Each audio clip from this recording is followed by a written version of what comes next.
Assalamualaikum warahmatullahi wabarakatuh. Bertemu lagi dari podcast yang selalu ditunggu-tunggu, yang senantiasa memberikan informasi dan edukasi langsung dari para ahli sehingga bisa dijadikan referensi yang akurat untuk masyarakat khususnya di Kabupaten Bangkalan, di mana kami akan membahas topik-topik menarik perihal masalah kesehatan atau health issue atau kita singkat dengan Haisam Prabu.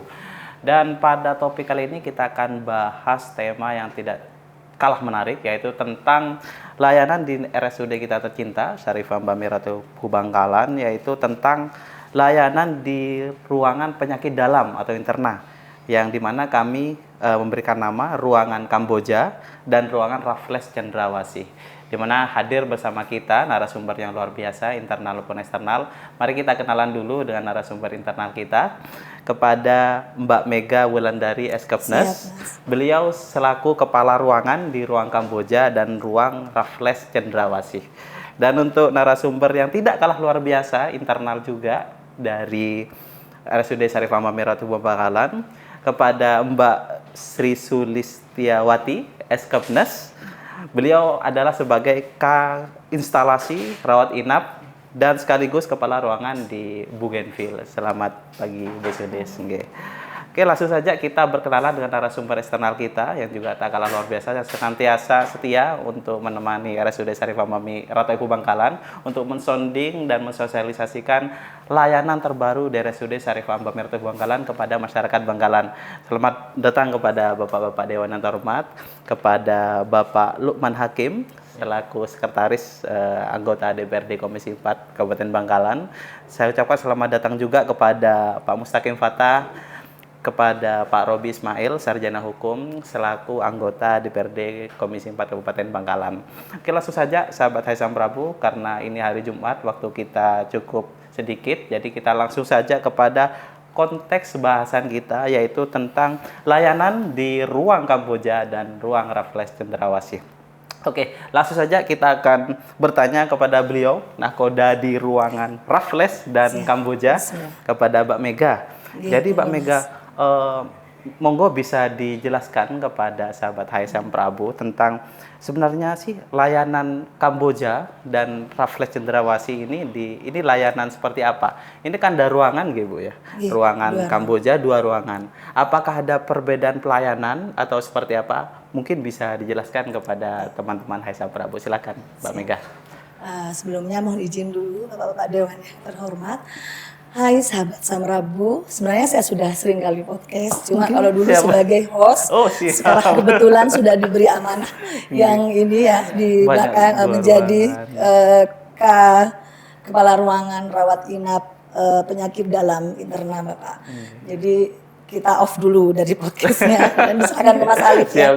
Jadi sebenarnya mohon izin, di ruangan kami ini merupakan ruangan penyakit dalam, khusus ruangan interna.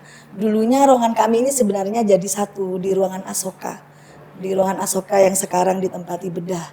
Dulu jadi satu di sana dengan kapasitas bisa menampung sekitar 46-48 TT waktu itu. Kemudian karena pasiennya semakin hari semakin banyak, bornya rumah sakit semakin meningkat, jadi dibangunlah ruangan yang baru ini, gedung interna ini Pak.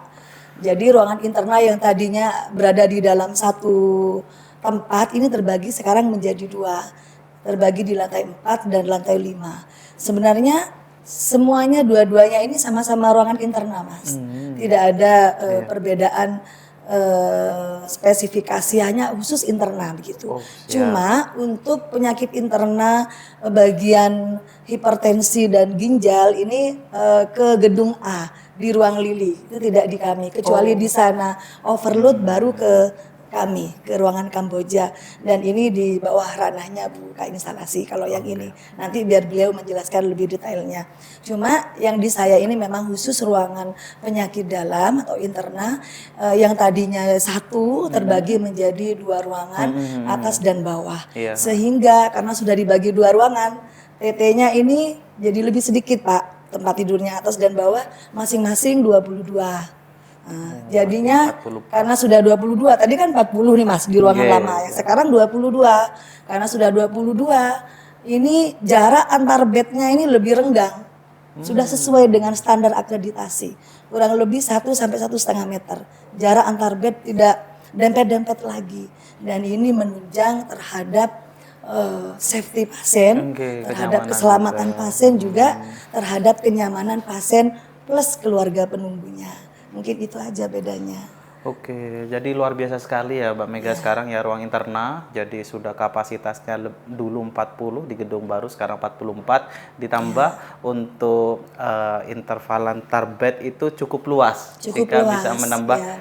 indikator mutu tentunya dan kepuasan pasien. Mungkin bisa dijelaskan Mbak Mega indikator mutu di ruang interna itu apa saja? Biar nanti sahabat HSM Prabu tahu, oh ternyata mutu di ruang interna ini luar biasa dan kami sudah dipastikan nyaman di situ. Jadi nanti warga HSM Prabu bisa lebih mengerti lagi pelayanan terbaik di ruang interna. Silahkan Mbak Mega.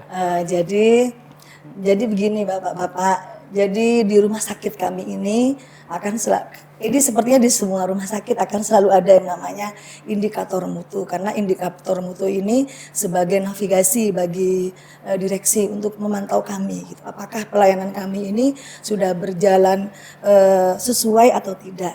Untuk indikator mutu di ruangan saya, Mas Alif. Jadi di ruangan kami, ruangan interna ini saat ini kami sedang memprioritaskan terhadap kepatuhan dokumentasi.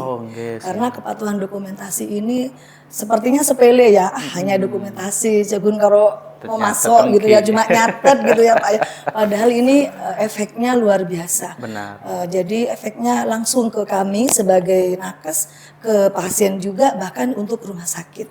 Adapun efeknya bagi kami sebagai nakes, kepatuhan dokumentasi ini berdampak langsung terhadap legal etik kami dalam melaksanakan pelayanan di rumah sakit. Kemudian ini juga dokumentasi yang bagus, yang baik, tertata dan tersusun rapi, ini bahkan bisa menjadi solusi dikala keluarga dengan kami terjadi selisih paham. Sebagai contoh nih Mas, kami sudah melakukan tindakan. Waktu itu keluarganya si A. Kemudian datang lagi Pak keluarga yang lain si B, si C yang tidak tahu bahwa tindakan ini sudah kami lakukan. Dari mana kami bisa membuktikan itu? Ya tentunya dari dokumentasi yang sudah tercatat, terstruktur dengan baik. Itu bagi kami. Kalau untuk pasien sendiri sebenarnya ini yang utama. Dokumentasi ini sangat berdampak sekali terhadap keselamatan pasien.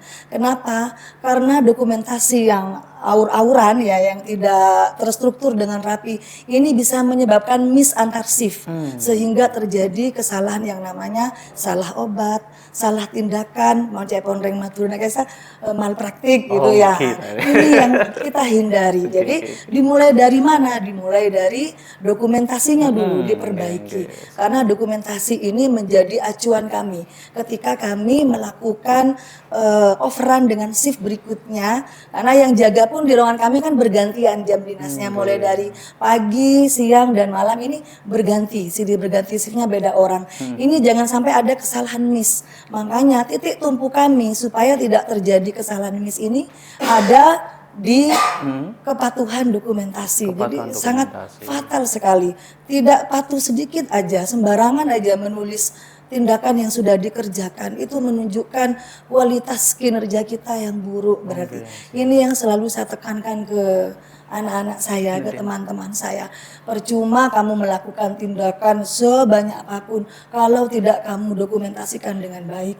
Apalagi kalau nanti sudah sampai ke ranah hukum, maka yang dilihat pertama kali itu adalah dokumentasinya panjenengan semua. Berarti juga saya bilang berkorelasi dengan hukum gitu Betul Mbak Mega. sekali.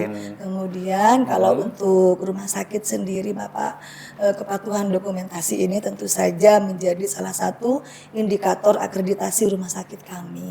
Terus kemudian juga sebagai menunjukkan gitu ya bahwa pelayanan di rumah sakit kami ini semakin membaik dokumentasinya, berarti pelayanannya juga objektif, terstruktur dan terukur gitu.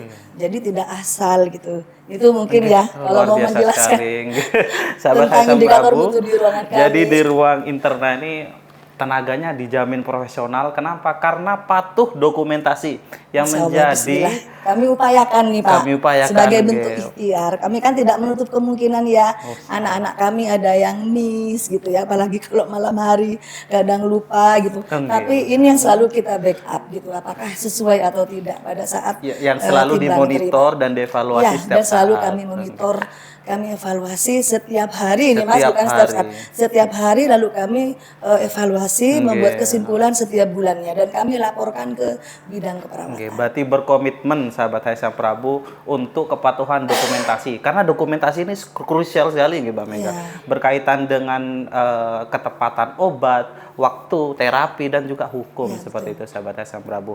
Mungkin Mbak Mega langsung kita ke inovasi. Nah, nggih, pasti ini sangat seru Langsung karena jargon RSUD puas dan tapi akan terus belajar meningkatkan mutu, berbagi seperti itu jargonnya Bangkalan. Monggo, mungkin ada inovasi dari Ya, ruang pasti internal. ada. Saya rasa Sebelum nanti semua rawat bergeser inap kepada Bapak pasti Dewan ada. Hormat, nggih, monggo. Pokoknya saya selalu mohon izin ya Bapak ya. Jadi untuk inovasi kami kan ini baru pindah ceritanya Pak. Sebenarnya saya ini baru bergabung dengan rekan-rekan di penyakit dalam ini mulai bulan 6 kemarin, jadi baru 6 bulan. Nggih. Lalu kemudian kami pindah bulan 1 kemarin, jadi di ruangan baru ini kami mulai menjalankan pelayanan kami mulai bulan Januari kemarin. Iya, nggih. Jadi baru sebulan ini Pak ya, ini sekarang Februari ya. Februari, Baru sebulan siap. ini. Jadi Bulan. memang Wih. kami baru memprogramkan inovasi kami. Jadi artinya masih dalam proses perjalanan ini Pak. Belum berjalan sepenuhnya. Tapi kami berikhtiar bagaimana program inovasi kami ini berjalan. Jadi inovasi saya ini Mas, inovasi kami yang sudah kami terapkan ke teman-teman kami dan sudah disepakati oleh rekan-rekan juga. Inovasi kami ini mencakup tujuan jangka pendek dan jangka panjang. Kalau untuk jangka panjangnya, kami menerapkan metode kedisiplinan dengan 3R Bapak. Ada rapih dalam arti semua, mulai dari pakaian, performa, karena kan penting ya, Nggih, performa ya gitu.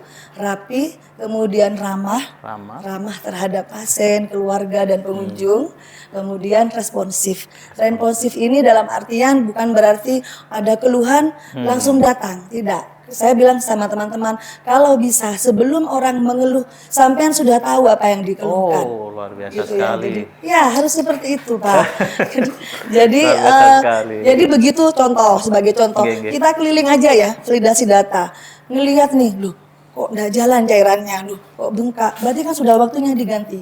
Jangan menunggu pasiennya mengeluh, nyelo, nyeri, baru diganti. Itu saya kasih SP biasanya kalau seperti itu. Luar biasa. Karena kan sudah berkomitmen dari awal. Ayo kalau Siap. memang mau benar-benar berbenah, mari. Jangan hanya gedungnya saja yang bagus. Benar. Saya sudah bilang seperti itu, gitu ya. Terus kemudian itu yang untuk jangka panjang, Pak. Kalau untuk jangka pendeknya, yang bisa dirasakan dalam jangka yang pendek ini, kami menerapkan double check dengan metode 4I. Ini supaya gampang sebenarnya Pak Dewan. Karena saking terlalu banyaknya materi, anak-anak itu di ruangan sekimaan, Bu, boleh Bu gitu. Jadi ini supaya mempermudah mereka mengingat apa yang harus dilakukan gitu pada saat timbang terima. Ini yang jangka pendek tadi ya dengan 4I. Yang pertama, identifikasi pasien. Jadi pada saat off-run selalu cek identifikasi. Apakah gelangnya ini sesuai namanya, rekam medisnya dan NIK-nya. Karena kadang-kadang terjadi namanya sama dan resiko untuk terjadi kesalahan obat ini sangat besar sekali Pak. Ini yang kami hindari. Jadi pada saat berkeliling selalu cek identifikasi pasien. Kemudian I yang kedua itu ada, kami singkat, bukan singkat ya, kami buat intravena namanya. Intravena, ya. keren banget. Artinya biar sama-sama I Mas gitu. Padahal intravena ini maksudnya jadi ngeceknya itu apakah cairan infus pada saat keliling nih ya, validasi data ya, berjalan dengan lancar atau tidak, apakah plebitis seperti yang sebutkan tadi ya, kalau dia pasang transfusi, apakah ada stosel dan sebagainya. Ini di bagian I yang kedua, intravena. Kemudian ada I yang ketiga. Ini sebenarnya ini lebih ke respirasi, tapi supaya lebih mudah mengingatnya, kami menjadikan begini. inspirasi, ekspresi jadi I semua. Inge. Jadi Inspirasi, ekspresi apa yang harus kita cek gitu sama pasien kita. Kita cek apakah pasien kita sesak. Jangan menunggu mengeluh, Bu, Pak, saya sesak baru diberi oksigen, tidak. Sebenarnya pada saat kita keliling kita sudah bisa melihat, Mas. Iya. Loh, tidak enak ini nafasnya ya kan. Loh, kok cepat respirasinya. Langsung pakai oksigen. Nah, ketika sudah terpasang oksigen, ada lagi Mas yang harus dicek apakah aquapack-nya ini ada sebagai pelembab. Oh, Nah, karena kalau aquapack-nya ini kosong, Nggih. nah ini bisa menyebabkan iritasi. Iritasi. Nafasnya terbantukan oleh oksigen, tapi terjadi yang namanya komplikasi iritasi. Ini yang kami hindari. Jadi ini masuk di kategori inspirasi, ekspirasi. Kemudian yang Luar biasa terakhir sekali. ada insiden. Insiden ini yang kami hindari.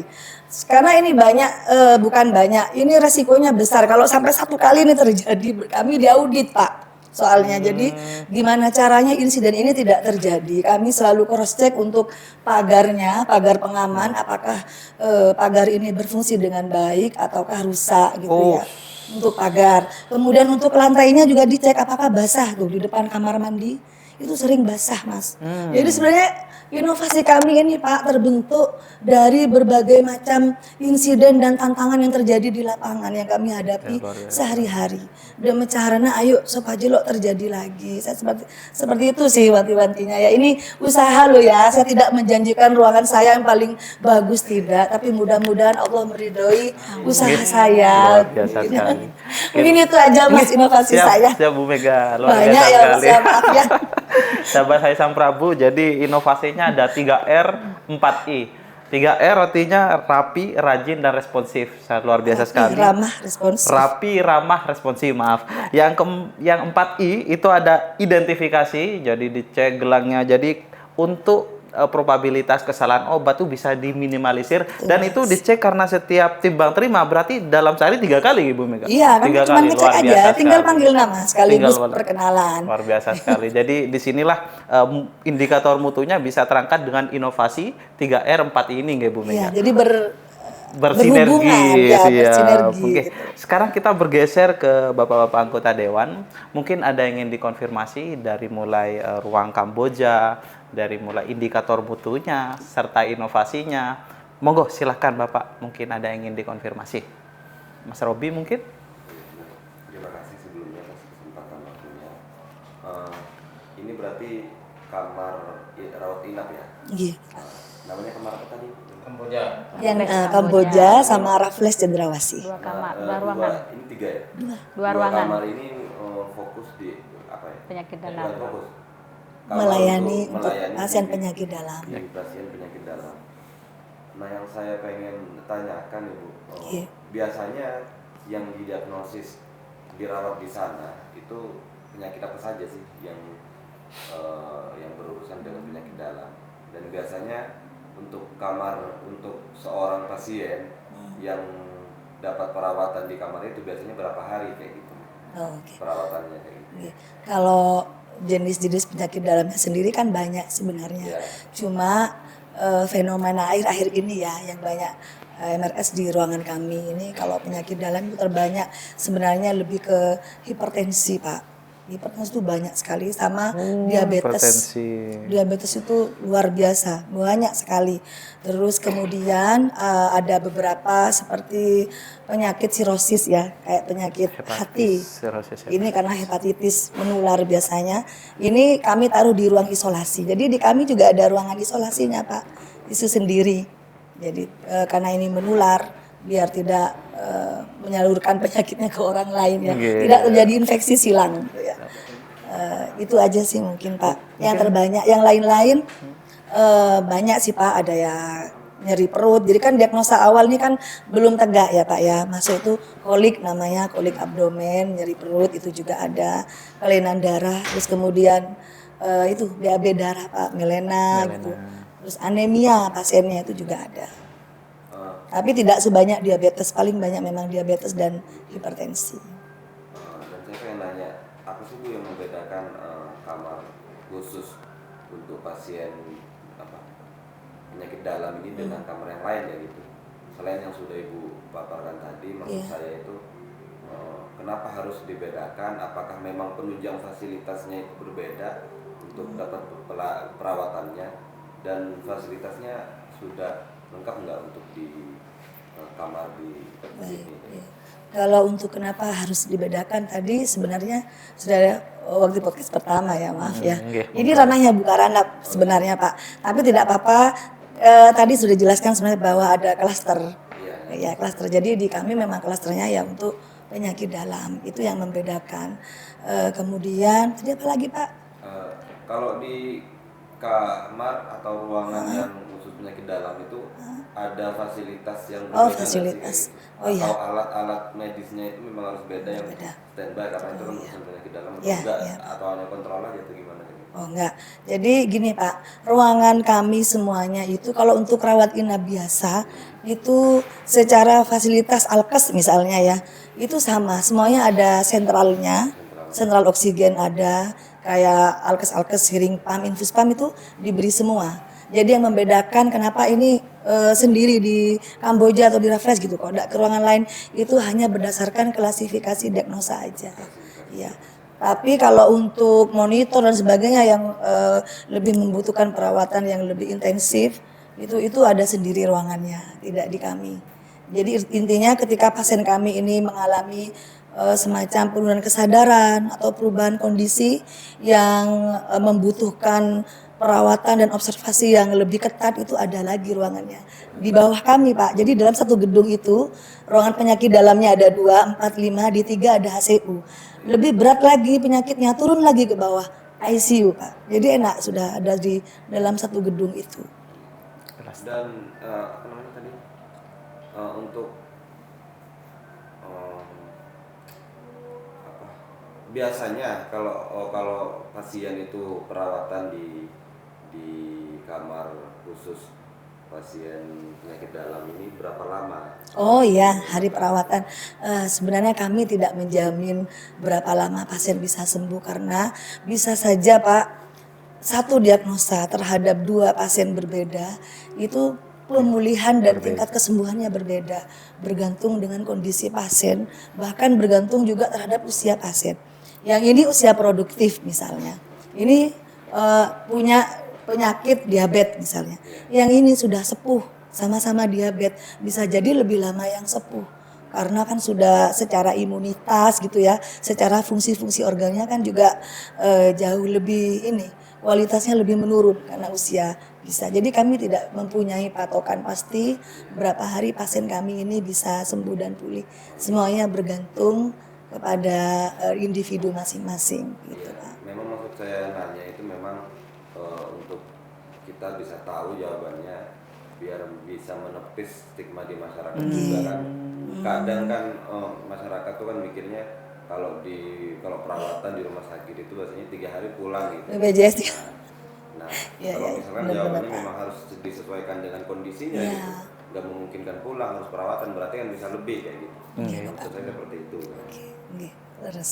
Terima Benar, kasih Pak. Pak Robi atas masukannya dan juga konfirmasinya agar masyarakat semakin paham ya bahwa layanan di ruang internal Rumah Sakit Samrabu memiliki fasilitas yang lengkap, mutakhir dilengkapi dengan SDM yang patuh dokumentasi sesuai indikator mutu dan dengan inovasi 3R 4I nggih Bu Mega. Ya, 3R Pak.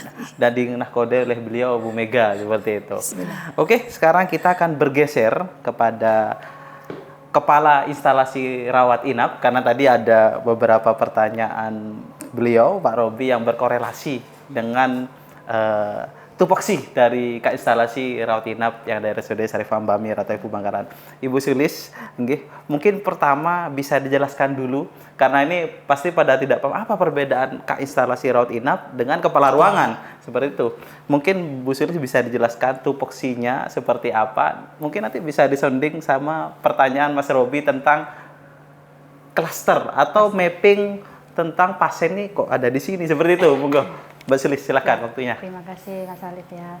Mohon izin Bapak Dewan ya. Perkenalkan saya Sulis, Kak Instalasi Rawat Inap, di mana saya ini di atasnya para karu. Jadi semua ruangan ya. Kalau seumpamanya ini tugas tupoksi saya yaitu perencanaan. Rencananya gimana? Ini seperti yang dipaparkan sama Bu Mega untuk sesuai dengan semua pelayanan itu dilakukan dengan standar. Jadi saya itu merencanakan SOP-nya seperti apa agar pelayanan di rumah sakit ini sesuai dengan standarnya. Itu tidak menyalahi aturan. Nah, yang kedua, saya ini tugasnya mengevaluasi dan mengawasi. Semua yang saya awasi ini kinerja dari yang di pelayanan. Kalau seumpamanya ada masalah di ruangannya, seperti misalnya di pelayanannya Bu Mega di Raffles, ini kinerjanya seperti apa? Terus perawatannya seperti apa? Kalau umpamanya ada yang menurun kinerjanya atau membahayakan kepada pasien, ini tugas saya untuk menginvestigasi. Itu, Pak. Yang ketiga, saya pendistribusian untuk kamar. Nah, jadi untuk pemerataan kamar, karena sudah ada klaster penyakit dalam, ada bedah, ada jantung, sama ada infeksi. Situ, Pak. Infeksi. Jadi tiap gedung itu beda. Kebetulan yang di Bu Mega ini penyakit dalam. Di bawahnya nih kan ada 5 gedung. Gedung pertama ini poli. Jadi di polinya itu ada poli penyakit dalam. Di atasnya ada ICU. Yang lantai 3 itu ada HCU. 4 sama 5 Raffles sama Kamboja. Seperti yang disebutkan dari Bu Mega, kalau kondisinya itu menurun atau kondisi pasiennya itu agak kritis, ya menurun, ada EWS-nya itu ada kategorinya, kita masukkan ke HCU. Kalau dari HCU ini memang sudah memerlukan bantuan alat bantu seperti ventilator, kita masukkan turun ke ICU. Gitu, Pak. Jadi lebih gampang. Ya, gitu. Ada kategorinya Bu Sulis. Ya, ada kategorinya. Jadi sahabat Hai Sam Prabu, di RSUD Sam Prabu ini ada check and balance. Jadi ketika ada kepala ruangan, ada tim supervisornya juga. Jadi dari yang tadi disebutkan oleh Bu Mega tentang 3R, bagaimana kepatuhan dokumentasi 4I, itu bagaimana itu tetap terlaksana dengan baik, beliau Bu Sulis yang mengevaluasi. Jadi seperti itu sahabat Hai Sam Prabu. Jadi agar apa? Kualitas mutu itu tetap terjaga, seperti itu. Oke, langsung saja kita bergeser. Mungkin ada yang ingin dikonfirmasi oleh Bapak-Bapak DP Antar Umat, silakan. Assalamualaikum. Waalaikumsalam warahmatullahi wabarakatuh. Yang saya pertanyakan, karena saya di sini sebagai anggota dewan dan perwakilan masyarakat, ini harus lebih transparan dan lebih terbuka. Siap. Ketika kita berbicara masalah SOP dan gedung baru, pertanyaan pertama itu kan tujuan dibangun gedung baru itu apa? Terus sistemnya bagaimana? Terus manfaatnya bagi masyarakat itu. Oke. Itu kan harus dijelaskan secara detail. Ketika Ibu Mega tadi memaparkan dari ruangan yang kemarin yang belum diperbarui itu menampung 48 orang, sekarang dijadikan 2 fasilitas cuma 2 orang. Berarti ini kan ada penyempitan ruangan. 4 Ya. semuanya. Sedangkan dari awal 48. 40 kan dari awal. Nah, sedangkan pasien itu ya dari hari ke hari itu Sudah dibagi dengan dia. tujuan dibangunnya gedung baru itu biar bisa menampung pasien itu lebih banyak. Dia tidak berdesakan. Karena ketika mereka dalam kondisi sakit, mereka ini ingin kelayakan dan kenyamanan. Ya. Kita berobat di sini. Itu tujuan awalnya. Yang kedua, yang saya pertanyakan, Ibu tadi itu memaparkan dokumentasi yang kemarin itu amburadul, tidak terindikasi secara tertib atau lebih spesifik seperti yang dikatakan. Berarti sistemnya dari kemarin itu belum verifikasi dengan baik, sehingga ketika gedung baru ada perubahan sistem. Berarti pelayanan masyarakat yang kemarin tidak dilakukan sesuai dengan SOP. Saya berpikir secara politisi, ya. Ketika sekarang dokumentasi itu dibutuhkan, kenapa dokumentasi itu tadi itu dibutuhkan? Takut ada masalah ranah hukum, sehingga kita itu dengan dokumentasi itu bisa dijadikan bukti, ya. Berarti dengan secara tidak sadar, Ibu itu mengakui berarti banyak kesalahan-kesalahan dari kemarin yang jadi masalah tapi tidak masuk ke ranah hukum. Jadi dokumentasi itu diperlukan. Kita kalau berpikirnya politisi kan pikirnya pingpong, tidak lurus-lurus. Dan saya tugasnya di sini adalah mengkritik, bukan memberikan dukungan. Kita memberikan dukungan tapi kita tidak memberikan respon yang baik. Kita tugasnya di sini mengkritik, dewan ini tugasnya mengkritik. ketika ibu kinerja baik itu memang supaya jabatan ibu ketika ibu disumpah menjadi dokter atau perawat untuk melayani masyarakat di atas kepentingan pribadi itu sama dengan sumpah kita. Nah, jadi yang kita inginkan ketika ini ada pembangunan gedung baru, kami minta tolong itu jangan sampai mempersempit ruangan dari yang kemarin 48 sekarang 22 cuman menambah fasilitas kerenggangan dan kenyamanan. Itu berarti kan pasiennya tambah sedikit, ruangan tambah sedikit. Terus apa gunanya kita membangun gedung yang megah, yang mewah seperti ini ketika kuotanya tambah berkurang? Nah, di situnya. Kalau masalah renggangnya, terus kapasitas kenyamanan pasien itu lebih nyamannya, saya akui ya, dengan kapasitas gedung ini. Tapi kita tujuan awalnya, ketika ini dilupakan, pertama itu tujuannya, yang kedua sistemnya, yang ketiga manfaatnya. Itu yang kita bicarakan. Tiga hal itu spesifik harus bergabung semuanya. Ketika tujuannya udah kena, terus sistemnya udah kena, manfaatnya untuk masyarakat itu udah kena. Karena tujuan sistem di negara kita, semua sistem di daerah atau pusat itu tujuannya untuk kesejahteraan masyarakat, memberikan pelayanan yang terbaik masyarakat, memberikan fasilitas kepada masyarakat, terutama kesehatan, pendidikan dan semuanya. Tidak bisa dijelaskan secara luas. Itu intinya seperti itu. Jadi kami minta itu untuk kedepannya, terutama kepada Pak Direktur. Aslinya saya tidak memahami konteks ini. Kemarin itu saya sama Pak Direktur aslinya membahas tentang PBI, pembayaran bantuan iuran. Ketika banyak yang ditolak kemarin, kami podcastnya itu kemarin yang disampaikan sama saya. Jangan sampai terjadi seperti itu. Terus saya kirim ke Pak Direktur masalah keputusan DPR RI itu yang menjamin 3 bulan ke depan. Tapi permasalahan itu kan penjaminan 3 bulan ke depan. Dari sekarang kita akan harus siap-siap untuk dokumentasinya itu diperbarui oleh Dinas Sosial dan BPJS. Itu yang kita harapkan di dalam forum ini sebenarnya itu. Karena 3 bulan itu singkat. Ketika udah 3 bulan negara tidak bisa membiayai, dokumentasi itu harus secara rinci. Sudah dilakukan pembaruan. Itu sebenarnya dalam podcast ini. Karena permasalahan dari masyarakat itu ketika cuci darah ditolak. Karena BPJS-nya tidak aktif. PBI-nya sudah dinonaktifkan sama pusat. Itu seharusnya yang kita bahas. Tapi kita bahas masalah gedung Kapolda ya kita ikutin aja. Sebenarnya konteks ini saya kurang paham. Tapi saya mencoba-coba ya. Dari pemaparan ibu-ibu tadi akhirnya saya menangkap. Berarti selama ini pelayanan kurang. Saya minta ketika saya komisi 4 sama rumah sakit ini adalah mitra.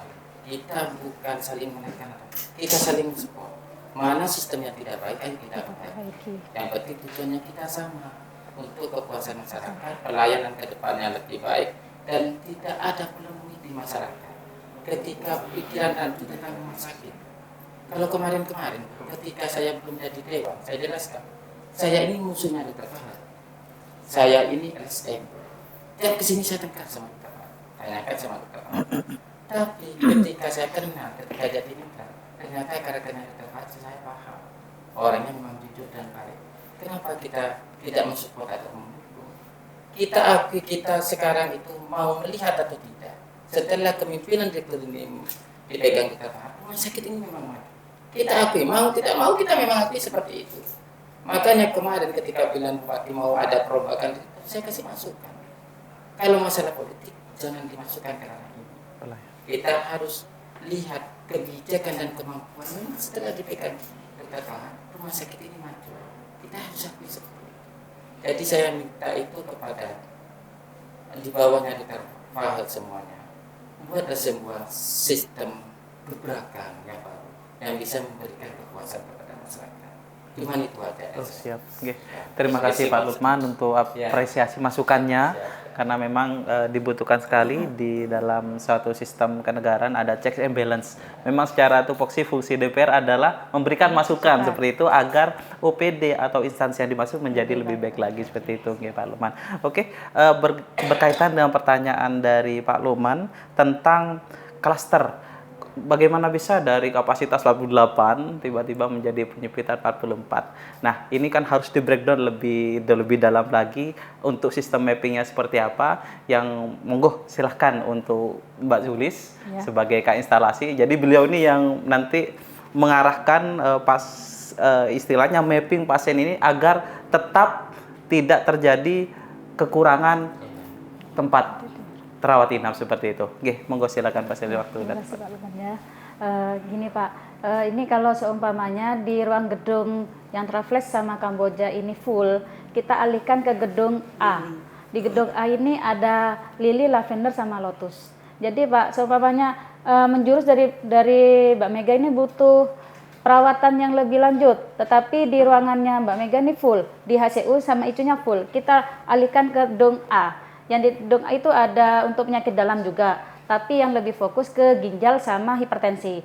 Walaupun tidak ada pasien ginjal dan hipertensi, tapi kayak seperti ada penyakit selain kayak kayak liver, jantung bisa masuk ke ruang itu, Pak. Jadi semua pasien pendisiplinnya tuh semua tuh dapat, gitu, Pak.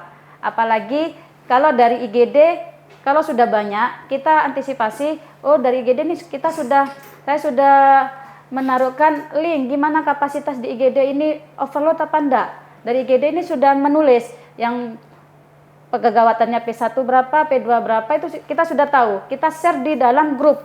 Jadi sudah tahu di ruangan itu, oh ini butuh ruangannya dari pasien di IGD masih ada 30. Gitu Pak ya. Nah, kita antisipasi, oh penyakit mana aja. Jadi ditaruh, oh, ruang lili siap dengan kamar ini, ruang refresh siap dengan bed segini, gitu saya Pak.